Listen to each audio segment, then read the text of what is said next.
I'm Jordan with Jordan Plays Blue. 2024 is over. Obviously, we're already like in almost into quarter two in 2025. But I usually like to make this best games of the year list in 2025, so it gives me enough time to really play all the games I wanted to play. And I think at this point I have caught up on everything that I've wanted to play in 2024 for this year. I guess for last year. And I have remade this list a whole bunch of times. And I think it was a great year of games. I think there were a lot of games that I liked very similarly. And so I remade this list a bunch of times.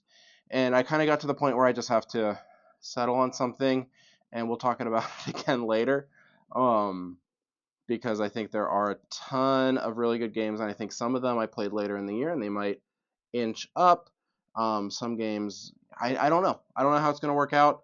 But so I got my top 10 games from 2024 in this list, and I have 5 honorable mentions also. There were so many games. I could have done a top, honestly, 30 to 50 games. I think there were so many great games from 2024 that I played, and it was hard to include them all. So I obviously didn't, because that's not how numbers work. But let's get some honorable mentions in. All right, so I got 4 games here that I'm gonna count as honorable mentions. I guess 5. I missed one because I remember I left it. I let somebody borrow it. That one was Link City. That is probably one of my favorite party games of the year, in which it's a cooperative kind of game where you're trying to build a city and trying to get similar buildings next to each other, and you're just kind of debating the reasoning behind it. My family, my daughter May has really liked it.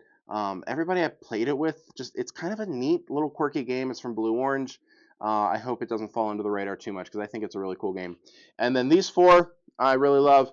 Bitewing had a fantastic year. Here's 2 games, and I don't want to spoil it, but there might be more later in the list. But Shuffle and Swing, really great game. One of the newer games that I played. Really mechanical kind of Euro style game with a really cool artwork that is a bit much at times, but I think it's a really cool one. And then Spectral from Ryan Courtney is a deduction game about exploring a haunted house. I taught that one a bunch at PAX Unplugged and still really like it. So if you play the game that many times and you still like it, that's got to be a good one. Harmonies was like all the talk last year. I really do enjoy it. I haven't played. I guess they did some updated rules, which I think I might like the game a little bit better with those, but I haven't tried them yet. But I do like Harmonies. I played a lot on Board Game Arena too. And then Inori. This is a really nice light Euro game. Put some workers out, collect some colored tokens, do some fun stuff. I really like it. And my family really liked it too. So that's Inori. There you go. Those are my honorable mentions. Let's get to the main list. Number 10 is one that I've actually seen at like the very top of a lot of people's lists. I think it's a really cool one from a Japanese designer that I enjoy. And this one is Bomb Busters. This is a deduction game. I talked about Spectral real briefly. This is my favorite deduction game to come out this year. It is a game in which all the players are going to have these number tokens in front of them that are going to be different wires for a bomb, and you're trying to snip the right wires. You have to take your own wire and somebody else's wire of the same number, but you don't know what your own numbers are. You only see your partner's wires. There's a bunch of different missions in here. I honestly think I might play this one tonight at Game Group. When I'm done filming here, I'll be getting ready for Game Group at my house. I think I'm going to play this one because we haven't played it in a bit, and I want to pull it out, and just looking at it made me want to play it again. So that's Bomb Busters. A lot has been said about it, but I really enjoy this cooperative deduction game. It's super cute, really engaging, and I like it a lot. All right, and I talked a little bit about Bitewing games. They had so many really great games in 2024. Spectral.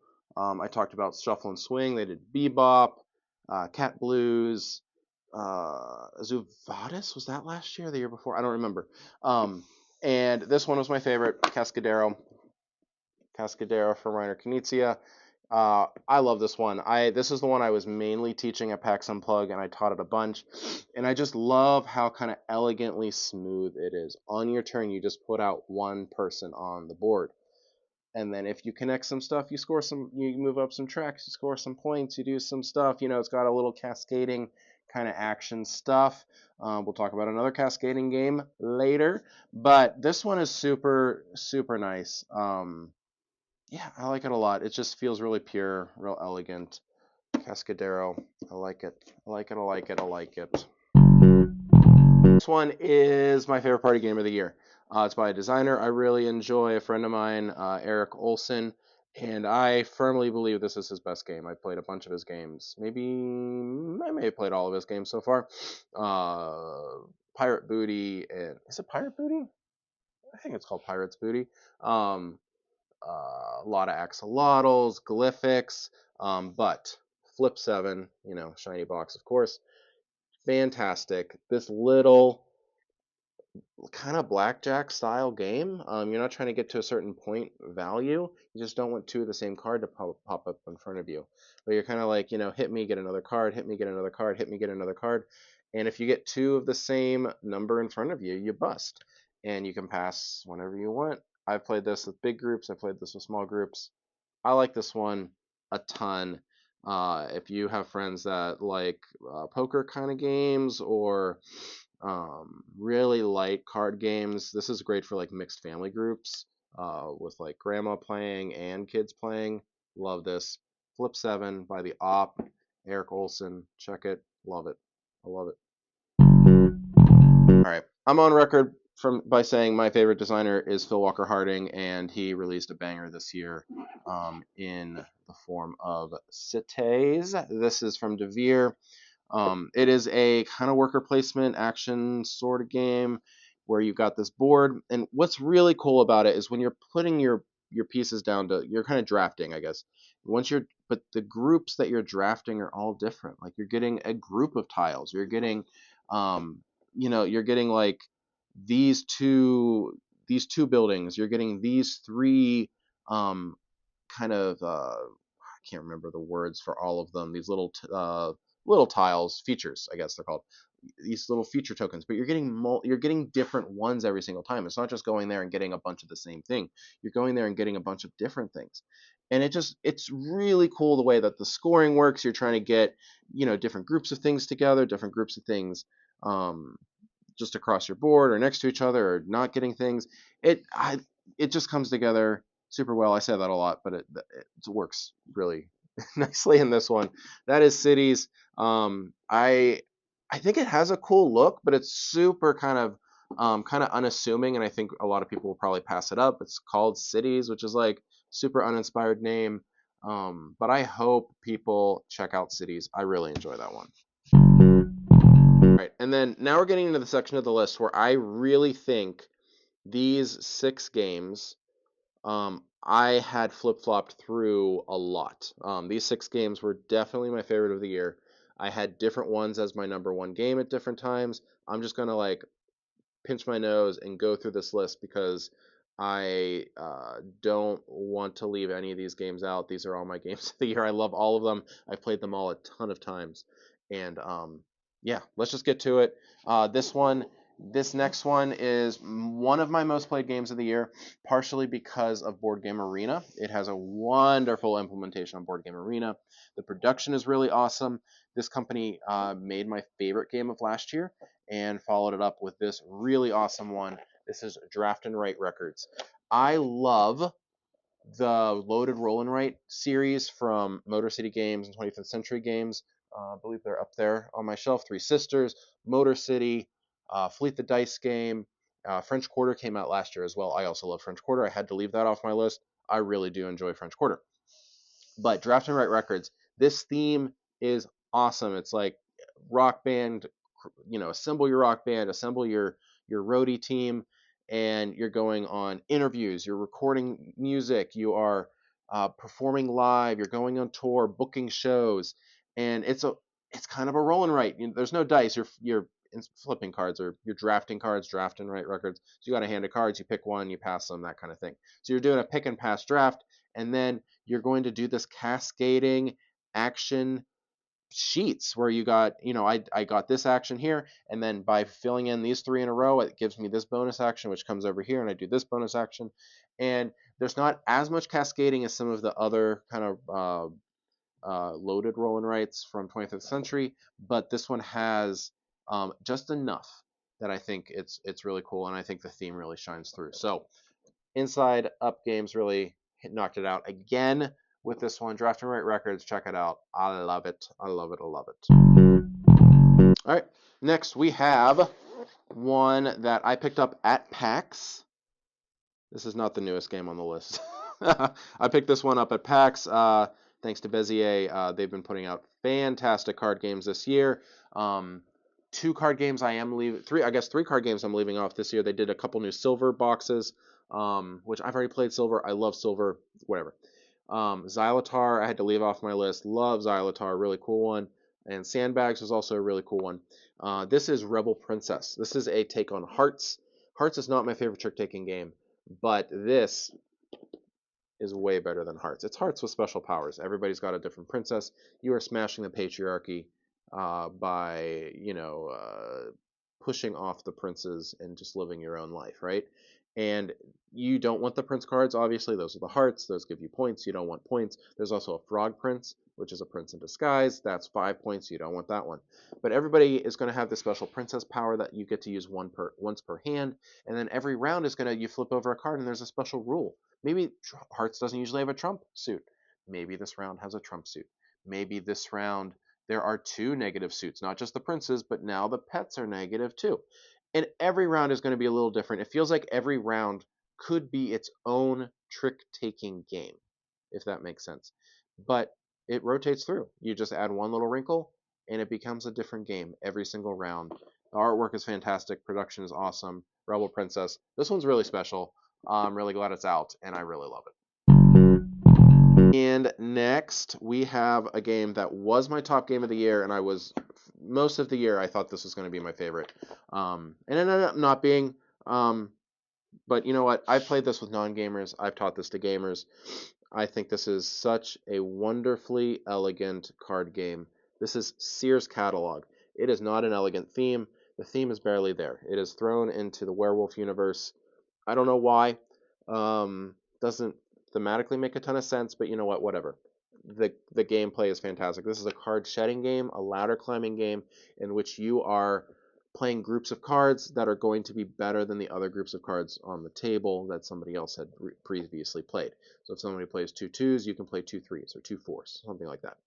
It has some special power cards in here that you can add in, just kind of a little bit of a wrinkle. But what really makes this game sing is that your score at the end of the round is the number of cards you have, your highest card valued, so maybe it's a 7, minus the number of cards in your hand. Maybe you have 4 cards left. You'd end up with 3 points. You don't want points in this game.